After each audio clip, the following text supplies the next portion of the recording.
नमस्कार,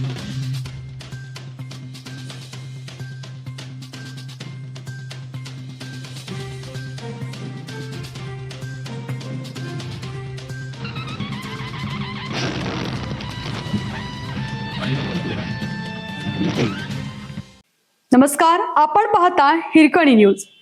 हिरकणी न्यूज प्रत्येक क्षण ताज्या घडामोडी आणि महत्त्वाच्या प्रत्येक बातमीसाठी नेहमी तत्पर. कोल्हापूर जिल्ह्यातील शेअर ब्रोकर ब्लॅकमेलिंगच्या कचाट्यात. गेल्या काही दिवसात जिल्ह्यातील अनेक परवानाधारक शेअर ब्रोकर्स ब्लॅकमेलिंगच्या कचाट्यात सापडू लागले आहेत. त्यामुळे अनेकांनी आपले व्यवसाय एकतर बंद केले आहेत किंवा त्याचा व्याप कमी केलेला दिसत आहे. जिल्ह्यात कायदेशीर मार्गाने शेअर ब्रोकर म्हणून व्यवसाय करणारे हजाराहून अधिक शेअर ब्रोकर्स आहेत. बॉम्बे स्टॉक एक्सचेंजचे परिपूर्ण प्रशिक्षण आणि स्टॉक एक्सचेंजसह सेबीकडे रितसर नोंदणी करून या लोकांनी गेल्या अनेक वर्षापासून आपले व्यवसाय चालवल्याचं दिसत आहे.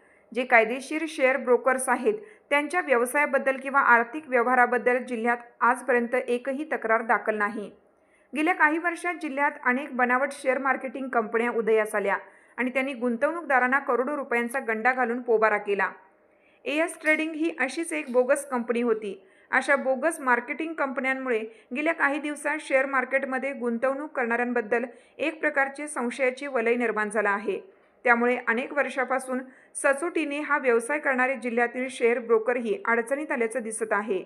काही बोगस शेअर मार्केटिंग कंपन्यांनी जिल्ह्यात आर्थिक धुमाकूळ घातल्यामुळे त्याची झळ या परवानाधारक शेअर ब्रोकर्सना बसत आहे.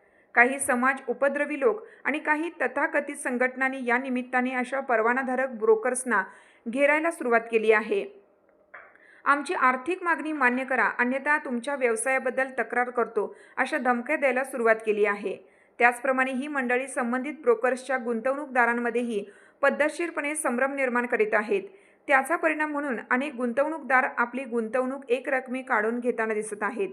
त्याचा परिणाम परवानाधारक शेअर ब्रोकर्सवर आणि एकूणच जिल्ह्यातील शेअर व्यवसायावर होताना दिसत आहे.